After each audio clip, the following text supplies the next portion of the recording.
premier institution for automotive education and skill development. Over to you, Mr. Rajiv.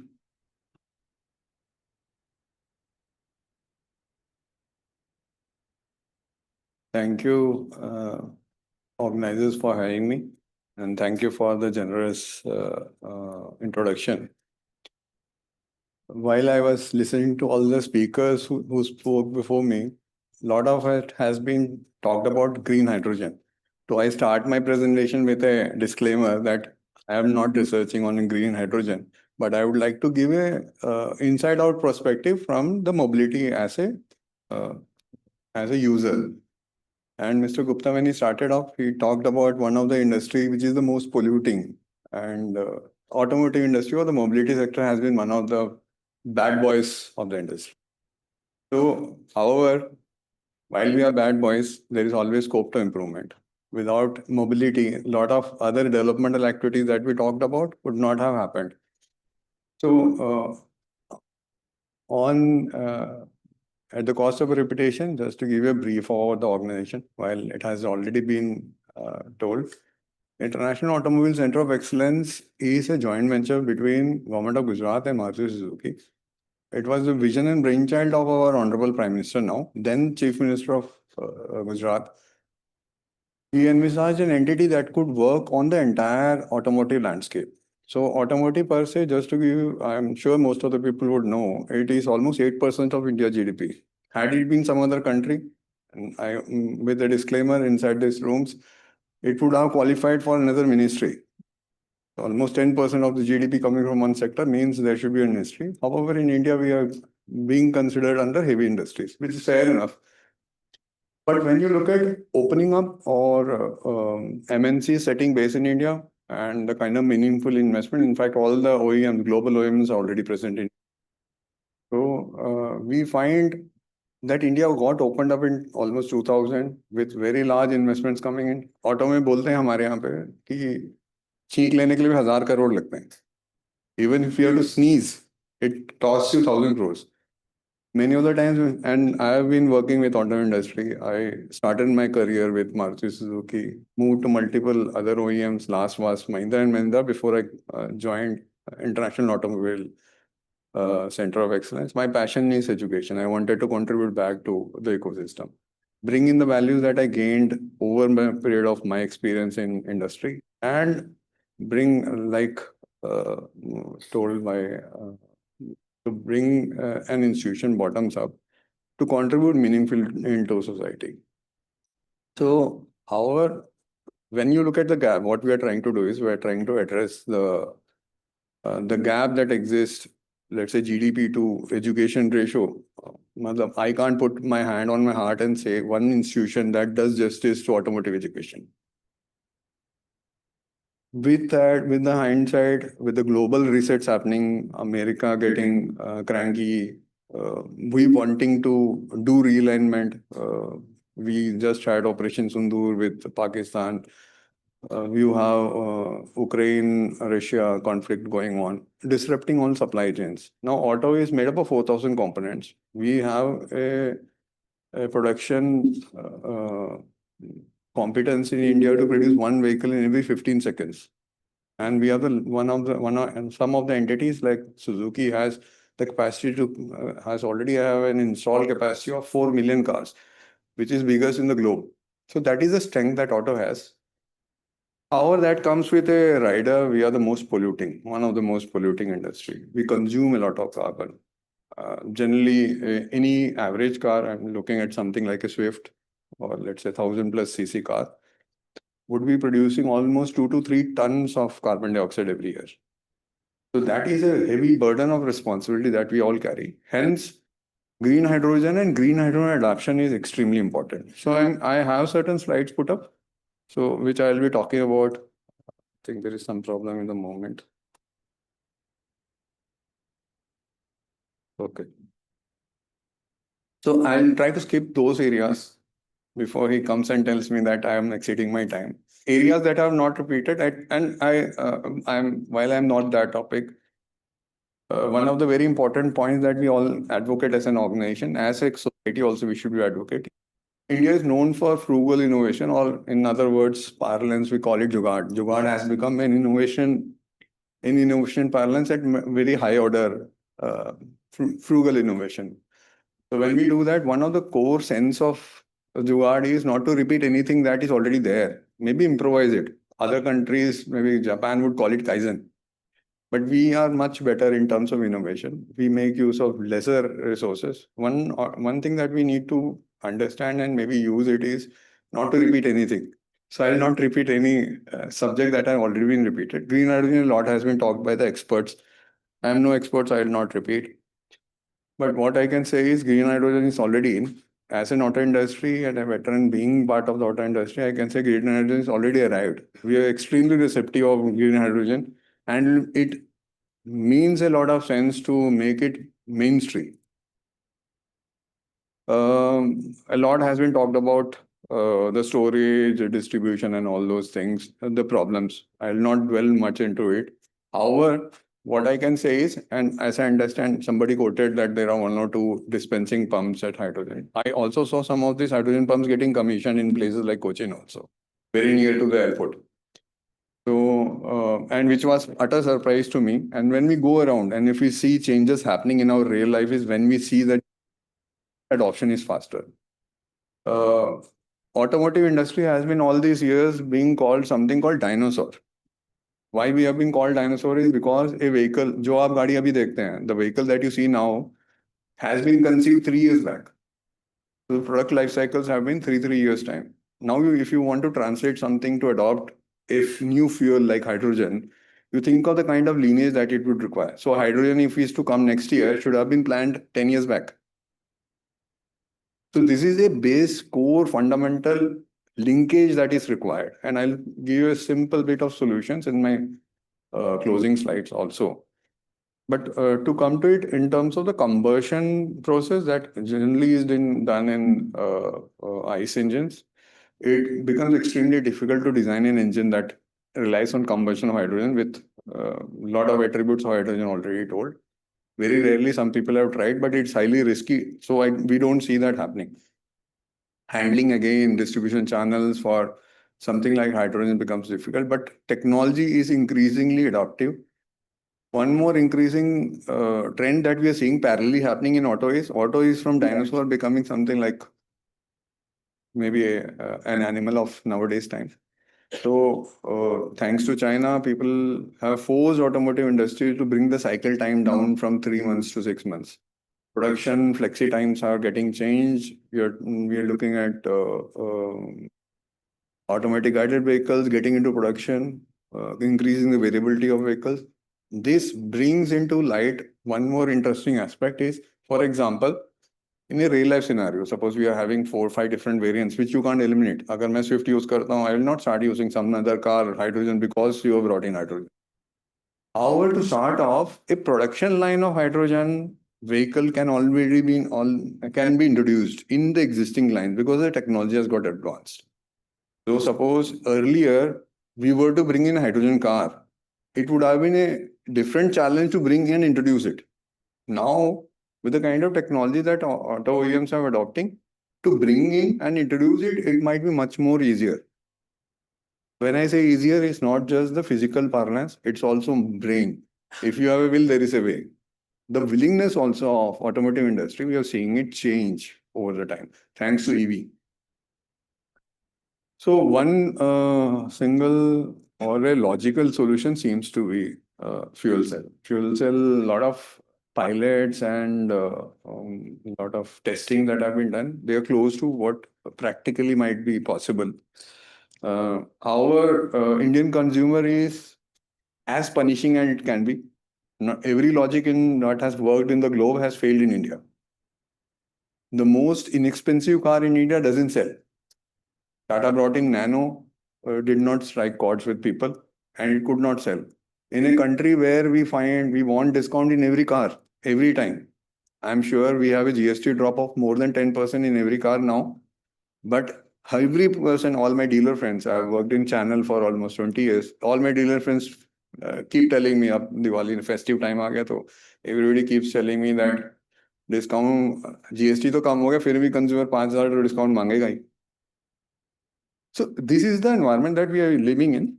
So irrespective of what we bring in, it takes little time for the consumer to adopt. Unless the consumer adopts, a real life execution of these kind of frameworks can't happen. And also from a government perspective, while there are mission plans like hydrogen mission plan and all, we see a very strong trend of government putting money in the pockets of a consumer and let consumer decide on what is his preference. Because India is very complex dynamics. Nowhere in the world you have -40 and +40 at the same time of the year. So when we look at these kind of dynamics, designing, everything has its own application. Or I focus little more on the fuel cell part of it or solution part of it. What we can do is incremental change. So EVs are already in. We have got good kind of adoption in EVs. So we have almost 20-25% adoption. Hero Motor, my colleague was there. Fellow speaker did tell a lot about Hero Motors being one of the largest two-wheeler markets. In two-wheeler, we are the largest market in the world. And we are also one of the most denser markets, which makes it practically much more possible to adopt some of these technologies in, let's say, not just 20 cities. Agar 20 city mein India mein kar dein, so these 20 cities should take care of most of the issues that we have from automotive sector. They are very dense. Look at Bombay. एक पत्थर फेंकते हैं तो 10 लोगों को लगता है. The kind of slums and kind of ecosystem that we're talking about. So 20% adoption in EV gives a chance to maybe extend it further by giving fuel cell EVs. Fuel cell EVs bring in some more classical advancements in existing adopted. दूसरा, the trend that we have seen in the market in terms of auto parlance is bed chal. So I don't if everybody understands that. So we are followers. We have a lot of things that get followed. So there is a car manufacturer like Maruti Suzuki. They are investor to us. But what I see as a professional is that once we start buying, we look at credibility than innovation. So we look at buying a credible product. So suppose EV has become credible, it might be easier for us to bring in fuel cell EVs as a logical progression in Indian market for gaining better acceptance. And that comes with a huge upside in terms of kilometers. As we increase kilometers to every product, it almost complies to the Paris protocol that earlier speakers talked about. Our much larger effort in terms of hydrogen might get in, and my friend has already spoken about commercial vehicle application. So commercial vehicle application, EVs per se might be a little difficult. There can be multiple various hydrogen-focused attempts in those. And all the mission plans, I'm not repeating, it's already got repeated. Some pilot projects for Toyota, NTPC, IOCL, they are all on, and many of them, they have come out with specific JVs for specific attention, differentiated into specific deliverables, KPIs, which we are expecting certain results to come in. Also, some of these entities like IOCL and stuff, they already have an existing large 22,000 plus outlets, which brings in expertise of distribution channel. Also, we should be mindful of the fact that something like IOCL or oil are essential services. So it brings in extreme level of robust supply chain. Suppose auto, we are not able to produce cars. Government might say, "Yaar, abhi thodi time better." Let's say at the time of COVID, we shut down all the plants, but IOCL was supplying fuel to you. So when you connect to somebody like fuel supplier, then you get that kind of expert supply chain ecosystem in place. Then Gujarat per se has an inherent advantage of having a lot of sun. गर्मी तो लगती है हमें, अब गर्मी का फायदा भी मिल रहा है. So a basic and government of Gujarat and all related entities are cognizant of the fact that we have to make it happen. Also, when we look at EVs, and while we get into fuel cell EVs, when we launched EV in automotive ecosystem, we were very skeptical of the fact that EVs might not be green. Basic fundamental calculation of EV might go for it was because the grid was not green. But now is the time. That time when we started off, it was 15% green. With with our honorable Prime Minister always talking about green GDP, green power, and green hydrogen, green. He sees green in it. While he can always say that opposition sees red. However, with that hindsight, what has happened is the grid also has become greener. It's now 37% renewable. So that makes a lot of sense and a lot of confidence to bring that value onto the table. Further, just one more initiative that in the into carbon would happen is a lot of recyclability initiatives also coming in. So while we talk about green hydrogen or hydrogen per se substituting some of our energy needs, we are also at auto industry looking at substituting or reevaluating our energy needs itself. So both things have to happen in the generic good of larger interest of the society. Then there are certain challenges. I am not dwelling upon all the R&D experts that have my speakers before me, and they've already spoken a lot about it. So this is one perspective that I want to put in. While I put in this perspective, and we keep doing it for all the parallels, but people who are here, all the academicians, all the people who have done so much of research, Mr. Rao, we had a detailed discussion here. We invite for a collaboration and not to repeat the mistakes that we do. When I started my career, my boss in Maruti Suzuki told me then, आप अभी young हो, अपनी गलतियां करिए. You are entitled to do mistakes, but never repeat them. So if we keep repeating our mistake, it doesn't make sense. One of the mistakes that we did in auto space was that we were not educationally developed enough. So we are abhi bhi bhugat rahe. And aage bhi I don't see anything finer changing after. It's only getting worse. And when you're talking about skilling, global skilling and all those things, we are yet to catch up a lot of that space. Now when we are getting in the new space of hydrogen, we invite upon all the people who are already actively working, like Mr. Rao and other people, Hero Motors and stuff, to maybe start working on some of the ecosystem. In last 5 years, we have created a test framework that can collaborate and develop something much in advance. So if you have to synergize, like the counter defense mechanism, agar wahan pe drone fire hota hai, we have to strike the bullet before the drone has to be hit in the air. After the drone hits you, there is no point of firing a missile.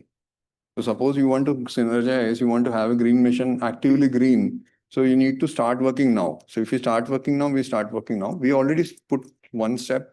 So we are adding in along with Suzuki R&D, we are adding a multi-fuel fuel laboratory here. It will not just deal with hydrogen, it will deal with all sorts of fuel. And then again, bringing back to the value of frugal innovation or jugaad, as I said. We look at substitution of hydrogen even in the existing ecosystem.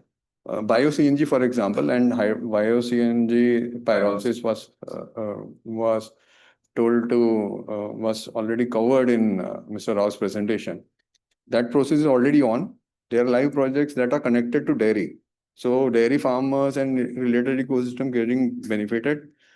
Coincidentally, interesting case is the viability of a bio-CNG pump is not CNG. It is fertilizer and natural fertilizer, which anyway we all want to have it. So you have a byproduct as energy. There has never been a time when the byproduct of any process, industrial process, has been energy. Byproduct, not the primary product. All this while we will be struggling to get the final product as energy. So these are interesting use cases already in practice. I'm sure a lot of corporates like Reliance, IGI and all already are into that space. And we did a working and have an upper hand, we'll have a free hand in some of these technologies that will come in. We invite all the researchers working in hydrogen to collaborate. We would be very happy to support any of this initiative, anything that needs to be brought from type 1 to type 2, maybe little industrially, any amount of contact that we would want to put across to the right people. Thank you. So this I already covered. So. Any questions anybody has? You didn't come, that means you. Yeah. Thank you for that. Thank you for keeping the time. Any questions? Yeah, please. Very much for a nice presentation as you covered about the EVs. So what you think what about the battery EVs when we compare it?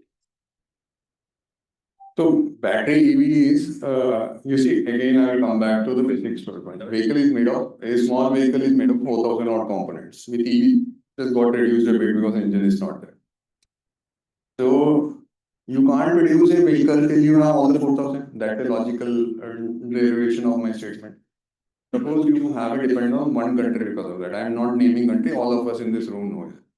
What happens is you become skeptical. Suppose rare earth is quantified and controlled.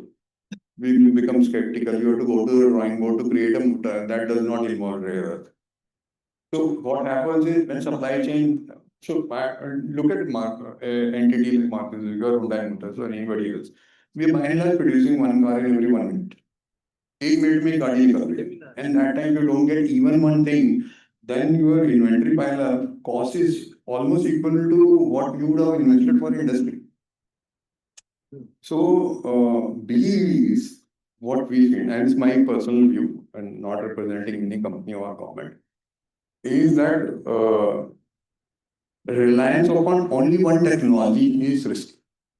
Only one technology. Hence, we like we do in our life, in our family, everything is done by the industry. They would want to hedge. And India is known to be extremely hedged as an economy. Nowhere in the world does the first 800 that was launched in India exist on the same platform where BMW sells. So, and India is a very large base. We are at around 57 cars per 1,000 families. Right, while Pakistan is higher than us. Economically, we are expected to be better off than Pakistan. Our GDP is much better. We have 6% plus growth rate over the last almost a decade now. So we have a lot of upside to catch up. And Indian choices have become very, very varied. Our youngsters are very different, highly aspirational. So you will find some BEVs also to be there. However, it won't be full BEVs in my reading. Because hybrids we have seen very high traction in hybrids. This might be a very good solution, or fuel cell EVs might be something that most of the people might look for. Does it answer or you? Yeah.